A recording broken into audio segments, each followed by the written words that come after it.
You're obviously such a great player already. What do you think you focused on this offseason to try and to get better as a player? Everything, coverage, rushing, just all aspects of my game. Just try to improve. What are some things that working with Dan and Tosh and all the defensive coaches have really helped you with? Definitely my coverage. Understanding where my help is, just kind of getting the techniques down in my drops. It's just, they help me a lot with those. What excites you about this year?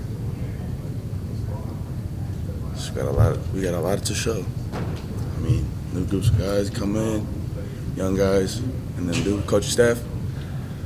Just can't wait. I just can't wait. Dan singled out Dorless as a guy that's not getting enough praise. Can you just speak to the importance that he has on this defense and what you've seen and just what makes him so important for you guys? He's the one that makes me look good.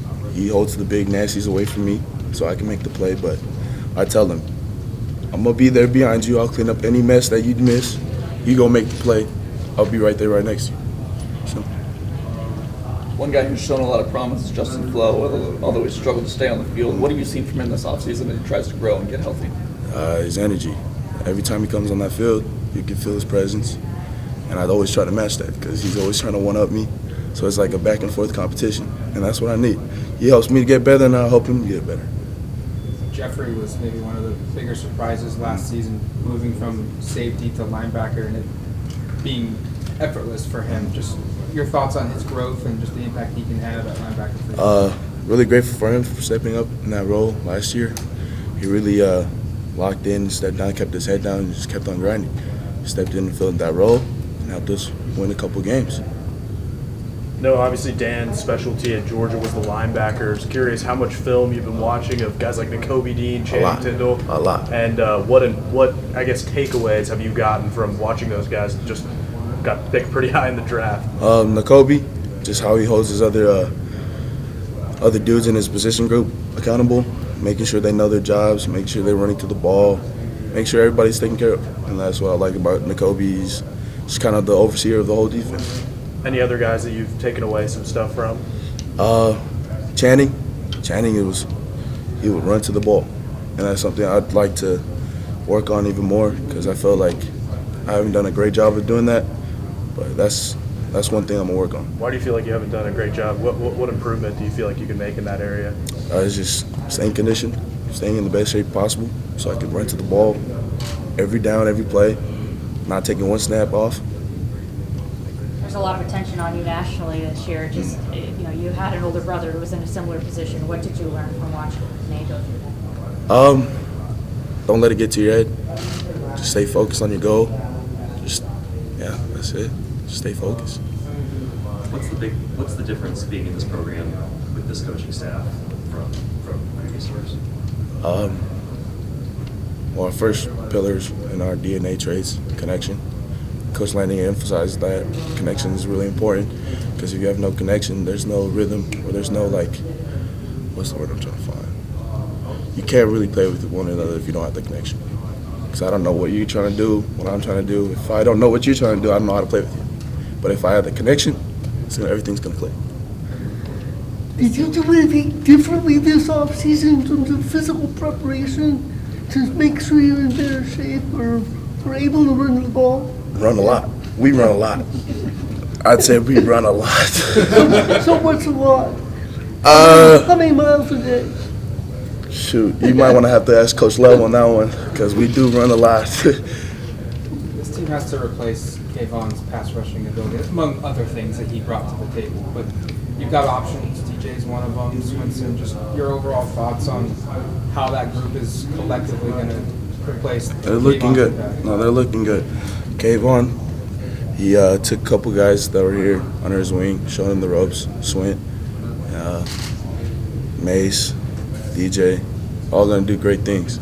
They really locked in. They know KT not here no more, so they got to step up. Noah, what motivates you? My brothers, they've done it before me. Sitting in the passenger seat in each of their journey, it just makes me want to get after it. What have you learned from them that has helped you get to this position? Anytime you step on that field, it's you against you. No matter who it is, it can be Aaron Donald, it can be anybody. It's just you against you. What makes a good leader? Leading by actions. I don't do too much media. I like to lead by my actions. I want you guys to come watch the game, see how I roll on the field. I'd rather just let my actions speak for my words. How much do you want to be one of those guys, one of those leaders on this team? A lot. But I like to lead through the shadows. I don't like the spotlight. I'd rather have my guys get the spotlight. And I just want to see them succeed. Dan brought up the Ducks do more. You're taking part in that flag football league this summer. Just what did that do for you as a coach, and just your thoughts on helping? When we were working that little flag football thing, I wasn't really a coach. I like to say I was a water boy. Back in the days, water boy. But just to see all my teammates interact with the kids is something good.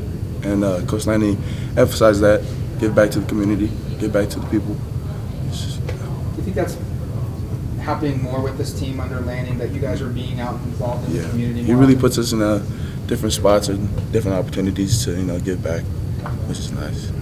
Do you feel that you have added pressure just because of your brothers? A little bit, but not too much. I try to not let it get to my head.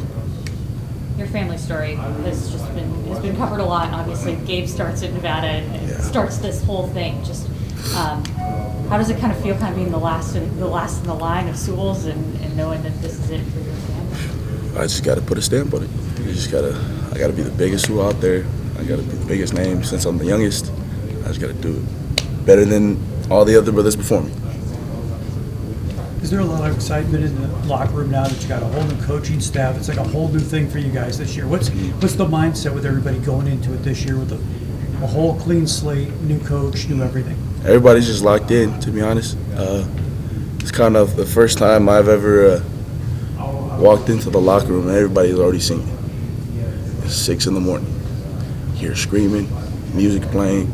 Everybody's just happy. Happy in that locker room. Like I said, the connection. Everybody's nice, tight, pause, sorry. I'm just ready to play with this team. Where's it coming from? Is it the coaching staff? Is it just that I think it's mindset? Both, coaching and mindset. If you just put aside your ego and just really listen, everything will connect. This program's won a lot of games, so the way that the season ended last year with the 2 Utah games and the Alamo Bowl and the way they played out, how much of a motivator has that been this offseason to not have that happen? Because it's been a while since you've gone through some of those games. Yeah. Just know that I'm ready for round 2. Round 3. I'm ready for round 3. You mentioned Justin feeding off of each other a lot. I mean, you've only gotten to play 2 games with him. Yeah. Just how much are you looking forward to hopefully being able to play a full season with him out there? I can't wait. I pray he stays healthy. I pray he stays healthy because he could do some crazy things on the field that I've never seen before. His motor is top tier. His energy just. I wish you guys could switch cleats and be on the field with Justin Flo. Justin Flo will make the play. What have you learned from he hasn't been out on the field with you, but what have you learned from him throughout being alongside him, kind of in a different capacity over these last 2 years? Focus on your game, and that spot that I'm in right now, don't let anybody take it, because it could be taken away from you just like that. So just play every down like it's your last. Now, going back to your recruitment, you were recruited by Dan at Georgia. You obviously visited down there. What was that trip like? It was smooth. I didn't get to really sit down one-on-one with Dan Lanning in Georgia, but just the stuff that he really sat with Coach Schumann. Yeah, I was spending more time with him, but Coach Lanning, he just kind of explained the whole defense, what I should do in my role for the defense, just kind of being a leader, making sure everybody's on the same page, we're all connected on one mind. That's it. Obviously, you can pick anywhere you wanted to go for being recruited by Georgia, Bama, plenty of places in the SEC. What was it ultimately that, I realize it's the past that, but why you're obviously going next year, but you had free choice to do whatever you wanted to do. So. Yeah. When it came down to it, my decision was my brother. I just wanted to learn from my brother, his game, how he approached the game. as you can see, he's doing amazing things right now, and I still want to learn from him. That's my main reason why I came here. Barone was so important in the secondary for you guys and getting the defense lined up. Just who's kind of taken on that mindset for you guys and just the options that you have? To be honest, everybody on that field. From the back end, we got Jamal, we got Scoop, BA, Triquez. All those guys really stepped up. They really stepped up to the plate and just taking it over. How would you describe the money and back positions to somebody? Like, just a fan who may not know the intricacies Money of and football back. that well, but I mean, you know, they hear middle and weak side back and stuff. Money and back are in terms of the throwing around as well. It's just based on the personnel. If we're in base, then it's Mike and Will. If it's nickel, Money Mac. Simple. Just different personnel. When you are studying, I'm guessing mainly Georgia tape and the spring stuff, when you're looking at that stuff, how exciting is it for you? When obviously you did a lot of downhill stuff before anyway, but obviously when you're looking at their tape and you see Jordan Davis and you've got both hockey in there, and what they were able to do with their inside backers to be A and B gap shooters, if that's you and Justin, how exciting does that make? It's a lot. Just seeing the tape from Coach Lanning's defense at Georgia, it just gets me excited because we get to make a lot of plays. Everybody makes a lot of plays. That's what I'm just excited for. Where do you feel like you have to make improvements now? My coverage. My coverage.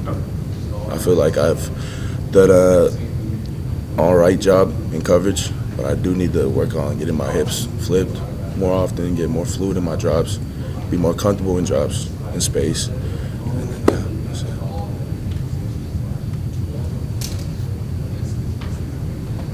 You probably got asked this already, I'm sure, but how exciting is it? How much easier does it make your job when Justin's healthy enough to outfield? A lot easy, way easy. Because I know that if I look to my left, I see Justin looking scary, I know that he's going to do his job and I don't have to worry. So I'm excited. You talk about being more of a leader by your actions. Is there somebody who's more of like the vocal leader on the defense, especially with Brown being on? I'd say everybody, to be honest. We all try to, criticize each other, try to take on advice, how to get better and all that. But I just say everybody from the front line to the back seven, it's just, everybody just steps up. Is that a new thing? Yeah. Actually, last year we only had like a few vocal leaders, and but this year a lot stepped up. We've got about 2 minutes. What do you just kind of see as kind of your role in bridging the gap? Obviously, you've been around this team, but now you've got a new staff. How do you kind of marry what they want to do versus what you all have done in the past and what you're looking at? From the past, I kind of take what I've learned and then kind of use it in my own way with this new defense. Kind of just reshape how they do it or reform. Like, it's hard to explain, but. Where do you feel like you are at that point of just kind of building a chemistry and an identity on the defensive side? We're not there yet, but we are working towards it. Because once we connect, I don't think nobody can stop us. Got a minute. One more question. Talked about playing with Justin a lot during this time. I guess just how do you think he helps you on the field, and how do you help him on the field?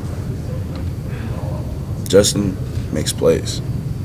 No matter where the ball is, it could be 80 yards down the field. He's running to that ball. And I just feed off of that because his playing style is like the food's on the table. It's up to you whether if you want to grab it, or you can just leave it for anybody else to grab it. And he's the one to go and get it. And I'm trying to be like that too. I'm trying to get after the ball, make plays, no matter where the ball is. It can be 100 yards down. Just as long as I'm making plays, he'll be making plays too. How do you help him out there as well? If I make plays, he's going to try to one-up. He's just going to try to do better than me, and we're going to go back and forth. This is going to be one sight to see.